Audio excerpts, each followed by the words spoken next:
And when we think of a continuously learning machine learning model, there's really two parts to that. One is the ability to capture and feed new data into your machine learning pipeline. And the second is that pipeline taking it and actually retraining its model based off that new data so that our predictions are most up to date. And so when it comes to Cortex, we do both. And so the whole idea is it's not just a one-time model that's trained based on data that you had in the past, and then you're stuck using that model to predict more usage patterns in the future. Really what we do with our customers is integrate to ensure that we're continuously getting new data. Some customers stream data to us just like they do their analytics providers. Others do it, say, on a daily basis where they dump data over to Cortex. But the key idea there being is that all of these new usage patterns are continuously being streamed over into Cortex. So that's one aspect, is ensuring that you're just capturing the new data.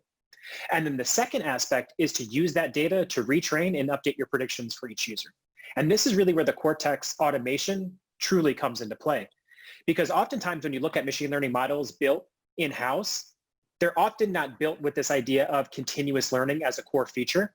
More often than not, they're built with sort of a historic data set to train a model.